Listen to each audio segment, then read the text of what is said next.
آپ نے ارشاد فرمایا اپنی بیویوں کے لیے زیب و زینت اختیار کرو، میں قربان جاؤں۔ میں تو آپ کو نبی کا دین بتا رہا ہوں، آپ کا تو دین بڑا اوکھا کام، بیوی واسطے چنگے کپڑے پاؤنا اوکھا کام۔ میرے نبی نے کہا اپنی بیویوں کے لیے زیب و زینت اختیار کرو۔ سبحان اللہ۔ عورتوں سے کہا، واہ واہ، قربان جاؤں، اشارتاً ہمیں مردوں کو صراحتاً، عورتوں کو اشارتاً اپنی بیویوں کے لیے زیب و زینت اختیار کرو۔ بنو اسرائیل میں زنا اس لیے پھیلا کہ مردوں نے بیویوں کے لیے زیب و زینت چھوڑ دی تو وہ غیر مردوں کی طرف مائل ہو گئیں۔ اور پھر عورتوں کو فرمایا کہ خامدوں کے لیے تیار ہو۔ کیسے؟ آپ نے فرمایا جنت کی حور اپنے خامد کے لیے ایسے تیار ہوگی جیسے ام سلمہ میرے لیے تیار ہوتی ہیں۔ سبحان اللہ، سبحان اللہ۔ ابھی عورتوں نے شادی پہ جانا ہو تو بیچارے مرد دی مصیبت آئی ہوندی ہے، اودیاں ترائے جتیاں ترٹ جاندیاں کپڑے ڈھو ڈھو کے، اور خامد کے لیے تیار ہونا ہو تو انہوں موت پہ جاندی۔ اپنے خامدوں کے لیے تیار ہو ورنہ وہ اور عورتوں کی طرف مائل ہو جائیں گے۔ یہ اس میں خفیہ پیغام ہے۔ میرے نبی حیا والے ہیں، پاکیزہ زبان، پاکیزہ ذات۔ مردوں کو صراحتاً فرما دیا اپنی عورتوں کے لیے تیار ہوا کرو۔ بنو اسرائیل میں اس وجہ سے فحاشی پھیلی۔ اور پھر اشارتاً جنت کی حور اپنے خامند کے لیے ایسے تیار ہوتی ہے جیسے ام سلمہ اللہ کے رسول کے لیے تیار ہوتی ہیں۔ جب حضرت فاطمہ رضی اللہ تعالیٰ عنہ کی شادی ہوئی اور نکاح ہو گیا اور رخصتی 1 ماہ بعد، 2 ماہ بعد، 6 ماہ بعد، 1 سال بعد یا فوراً، یہ ساری روایات ہیں، لیکن زیادہ صحیح ہے کہ کچھ عرصے بعد رخصتی تھی، فوراً نہیں تھی۔ تو جب حضرت علی نے آ کے رخصتی کا مطالبہ کیا حضرت ام ایمن کے ذریعے سے، تو آپ نے حضرت حفصہ اور حضرت ام سلمہ اور حضرت عائشہ ان تینوں سے فرمایا کہ تم جانتی ہو نا میری بیٹی فاطمہ مجھے کتنی محبوب ہے، میری بیٹی کو دلہن بناؤ۔ اللہ اکبر، میری بیٹی کو تیار کرو۔ یہ میں دین بیان کر رہا ہوں، بے پردگی نہیں، بے حیائی نہیں، زیب و زینت میرے دین کا حصہ ہے، میرے نبی کی شریعت ہے۔ میرا نبی خوبصورت دین لے کر آیا ہے، ایک خوبصورت زندگی لے کر آئے ہیں۔ پتہ نہیں ہم نے کہاں سے عجیب و غریب دین کے فلسفے نکال لیے ہیں۔ سبحان اللہ، قربان جاؤں۔ آپ نے کہا جابر شادی کی؟ کہا جی کی۔ کہا کماری سے کہ بیوہ سے؟ کہا جی بیوہ سے کی۔ کہا اللہ بکرن فتلاعبک وتلاعبها، ارے تو نے کنواری سے کیوں نہ کی؟ وہ تجھ سے کھیلتی تو اس سے کھیلتا۔ میں اپنا میرے نبی کا دین بیان کر رہا ہوں۔ آپ کیا سمجھیں صرف رمضان کے روزے رکھنا دین ہے؟ ہاں وہ دین ہے، بہت بڑا حصہ ہے دین کا۔ عبادت میرے دین کی بیس ہے، بیس ہل گئی تو ساری عمارت گر جائے گی۔ نماز نکل گئی، روزہ نکل گیا، زکوٰۃ نکل گئی، حج نکل گیا، پیچھے کیا رہ گیا؟ ساری عمارت ٹوٹ گئی۔ لیکن یہ بیس کو عمارت نہیں کہتے، ہاں بیس پر عمارت کھڑی ہوتی ہے۔ میں عمارت کے کچھ خد و خال بتا رہا ہوں، کچھ نقش و نگار بتا رہا ہوں کہ میرا نبی دین کی عمارت ہمیں کیسے دے کر گئے۔ کبھی آپ نے میلا کپڑا نہیں پہنا، پرانا کپڑا پہنا، پیوند لگا کپڑا پہنا، میلا کپڑا زندگی بھر نہیں پہنا، زندگی بھر۔ اور آپ کے بدن مبارک سے، آپ کے پسینے سے ایسے خوشبو آتی جیسے مشک سے خوشبو آتی، دنیا کے سب سے مہنگی خوشبو۔ آپ حضرت ام سلیم کے گھر میں آرام فرما رہے تھے دوپہر کے وقت، تو آپ یوں کر کے سوئے ہوئے تھے، یوں یہ کوہنی آگے نکلی ہوئی تھی۔ آنکھ کھلی تو دیکھا ام سلیم نے یہاں بوتل رکھی ہوئی، یہاں تو آپ نے کہا کیا کر رہی ہو؟ تو وہ کیا تھا، چونکہ گرمی، پنکھے تو ہے نہیں، پسینہ یہاں سے نیچے گر رہا تھا، سلیم نے نیچے بوتل رکھی ہوئی تھی اور وہ سارا پسینہ اس کے اندر جمع کر رہی تھی. کہا سلیم کیا کر رہی ہو؟ کہا یا رسول اللہ یہ آپ کا پسینہ اکٹھا کر رہی ہوں، یہ مشک سے زیادہ خوشبودار ہوتا ہے. میرے نبی نے کبھی گندے کپڑے نہیں پہنے، کبھی میلے کپڑے نہیں پہنے، پرانا پہنا ہے، پیوند لگا پہنا ہے، میلا نہیں پہنا. میرا دین یہ نہیں کہتا کہ ایسی شکل میں آ جاؤ کہ لوگ بھاگنے لگ جائیں. سب سے زیادہ عزت اہمیت دو. شادی کے بعد ماں باپ کا حق پیچھے، بہن بھائیوں کا حق پیچھے، حتیٰ کہ اولاد کا حق بھی پیچھے ہے اور خاوند کا حق پہلے ہے. بہت سی عورتیں اپنی نادانی کی وجہ سے ماں باپ کے پیچھے لگ کر اپنے خاوند کو چھوڑ دیتی ہیں، خاوند کو ذلیل کر دیتی ہیں. اپنے بچے کے پیچھے لگ کے اپنے بچوں کی وجہ سے اپنے خاوند کو بے عزت کرتی ہیں. بہت سے باپ اپنے بچوں کی وجہ سے بیوی کو بے عزت کرتے ہیں، یا اپنے ماں باپ کی وجہ سے بیوی کو بے عزت کرتے ہیں. یہ سب بے اعتدالیاں میرے معاشرے میں ہیں.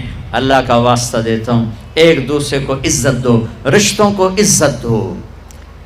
ہر ایک کا اپنا مقام ہے، ہر ایک کو اپنے مقام پر رکھو. ماں باپ کی وجہ سے بیوی کو بے عزت نہ کرو، بیوی کی وجہ سے ماں باپ کو بے عزت نہ کرو، بیوی اپنے ماں باپ کی وجہ سے خاوند کو بے عزت نہ کرے. یہ وہ رشتہ ہے جس میں اولاد بھی نہیں داخل ہو سکتی. اولاد کو بھی پیچھے کیا گیا ہے خاوند اور بیوی کے رشتے میں. اور یہ وہ رشتہ ہے جس سے میرے اللہ نے اپنی نشانیوں میں سے ایک نشانی بتایا ہے. ایک نشانی، من آیاتہ ان خلقکم من تراب. میں ٹپس پڑھتا ہوں آیات کے، ساری آیت نے. میری بہت بڑی نشانی تو میں مٹی سے بنایا. واقعی نشانی ہے نا بھائی؟ ارے بولو. من آیاتہ خلق السماوات والارض. میں نے ایک آیت چھوڑ دی، بعد میں پڑھوں گا. میری بہت بڑی نشانی زمین آسمان کا بننا. واقعی بہت بڑی نشانی. من آیاتہ منامکم باللیل والنہار. میری بہت بڑی نشانی تمہارا سو جانا اٹھنا. واقعی بہت بڑی نشانی. من آیاتہ یریکم البرق خوفا وطمعا. میری بہت بڑی نشانی بادل، بجلی، گرج، بارش. واقعی. من آیاتہ ان تقوم السماء والارض بامرہ. میری بہت بڑی نشانی زمین آسمان کھڑے ہوئے ہیں. من آیاتہ ان یرسل الریاح مبشرات. میری بہت بڑی نشانی کہ گرم ہوائیں ایک دم ٹھنڈی ہو کر بادل لے کر آتی. اب میں وہ آیت پڑھتا ہوں جو میں نے چھوڑ دی تھی، اور جو شاید آپ نے اس اینگل سے کبھی سوچا نہ ہو کہ اللہ کس چیز کو اپنی نشانی کہہ رہا ہے اور کتنی بڑی بڑی نشانیوں میں اس کو لا رہا ہے. میری بہت بڑی نشانی مٹی سے بنایا، میری بہت بڑی نشانی زمین آسمان بنایا، میری بہت بڑی نشانی جاگنے سونے کا سلسلہ بنایا، میری بہت بڑی نشانی بارش، بجلی، گرج، چمک، میری بہت بڑی نشانی زمین آسمان کا تھمے رہنا، میری بہت بڑی نشانی ہواؤں کا بادل لانا. اب سنو، من آیاتہ ان خلق لکم من انفسکم ازواجا لتسکنوا الیہا وجعل بینکم مودۃ ورحمہ ان فی ذلک لآیات لقوم یتفکرون. اللہ اکبر. صرف یہاں یتفکرون کا لفظ اللہ لے کر آئیں کہ غور کرو گے تو پتہ چلے گا نشانی کیا. میرا اللہ کہہ رہا ہے کہ میری بہت بڑی نشانی ہے کہ میں نے خاوند اور بیوی کا رشتہ بنایا. کبھی یہ اس طرف دھیان گیا ہے کہ یہ جو ہم خاوند بیوی بیٹھے ہیں یہ اللہ کی بہت بڑی نشانی؟ کبھی خیال ہے؟ اللہ اکبر. اللہ نے ماں باپ کا رشتہ بنایا، اسے نشانی نہیں کہا. اللہ تعالیٰ نے اولاد کا رشتہ بنایا، اسے نشانی نہیں کہا. اللہ نے دادے پوتے بھی جتلائے، اسے نشانی نہیں کہا. اللہ نے پھوپھی خالہ بھی بتائیں، دادیاں نانیاں بھی بتائیں، اسے اللہ تعالیٰ نے نشانی نہیں فرمایا. نشانی کسے فرمایا؟ خاوند اور بیوی، یہ میں نے رشتہ بنایا، یہ میری کتنی بڑی نشانی ہے. اس ایک رشتے کو باقی رکھنے کے لیے سینکڑوں آیات ہیں، سینکڑوں آیات. اور طلاق سے نفرت کا اظہار. میرے نبی نے کہا علی طلاق سے بچنا. جب طلاق دی جاتی اللہ کا عرش کانپ اٹھتا ہے. ناجائز طلاق، بے جا، ضرورت کی وجہ سے طلاق لی بھی جا سکتی ہے، دی بھی جا سکتی. یہ میں ایک اضافہ کروں گا. بہت سی بچیاں نہیں گزارا ہو رہا، خاوند بدتمیز ہے یا سسرال ظالم ہیں، وہ کہتی ماں سے میرا گزارا نہیں ہو رہا، میری جان چھڑا دو. نہیں بیٹی، گزارا کرنا ہوگا، صبر کرنا ہوگا، گزارا کرنا ہوگا، یہیں رہنا ہوگا. یہ ماں باپ کا ظلم ہے، یہ ماں باپ کا اپنی اولاد پر ظلم ہے. ہمارا تو زمیندارہ ماحول ہے پنجاب کا. میں نے اپنے ہی خاندان کی بتاتا ہوں، بچیوں پہ ظلم ہوتے دیکھے، پھر ان کی فریادیں بھی سنی، پھر ان کے ماں باپ کا ظلم دیکھا. اتنا ہی رہنا ہے، اتنا ہی گزارا کرنا ہے، بس اساں ایک باری طرح کر دیتا ہے، ہوں اساں کوئی نہیں کرنا، پچھا مڑ کے نہ پیا میں، جی میں کرنا ہی کر، ساڈا کوئی ذمہ نہیں. ماں باپ کہتے ہیں، ماں باپ کہتے ہیں. اور وہ ماہی بے آب مچھلی پانی کے بغیر تڑپتی ہے، اس طرح اس کا دن اور رات ہے. زندہ کی کھال کھینچ رہی ہے، اس طرح اس کا دن اور رات ہے. اور ماں باپ کا جبر، گزارا کرنا ہے، گزارا کرنا. تین بعد کون تیرا رشتہ کتوں آئے گا، تیری شادی کتوں کریں گے.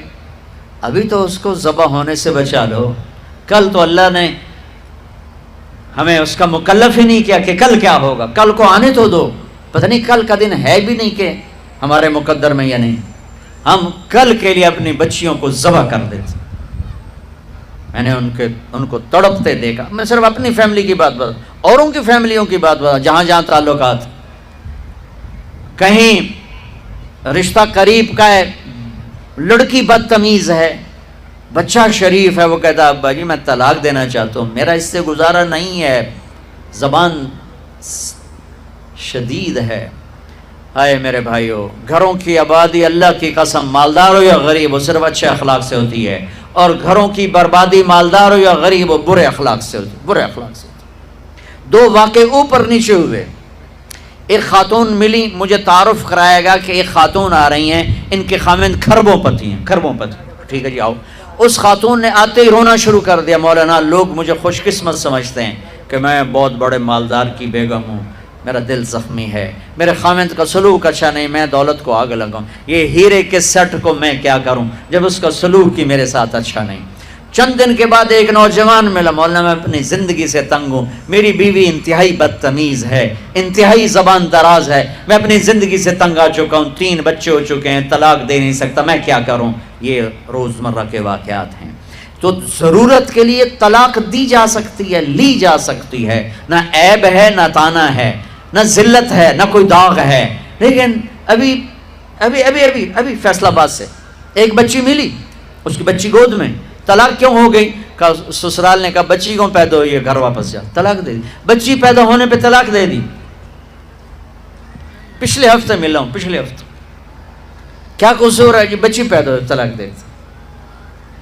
اور یہ 3 دن پہلے اسلام آباد میں خاتون ملی کہ سسرال نے گھر سے نکال دیا، کیوں 3 بچیاں گھر سے نکال دی، 3 بچیاں پیدا ہونے پر گھر سے نکال دیا. یہ بھی اسی دیس کی کہانی ہے، یہ بھی اسی دیس کی دکھ بھری داستان ہے. ظلم صرف وہ نہیں جو بھتہ کی پرچیاں آ رہی ہیں اور جو دہشت گردی ہو رہی ہے، یہ گھر جیسے وہ بہت بڑا ظلم ہے، ایسے یہ بھی بہت بڑا ظلم ہے کہ کہیں بچیاں ذبح ہو رہی ہیں، کہیں بچے ذبح ہو رہے ہیں.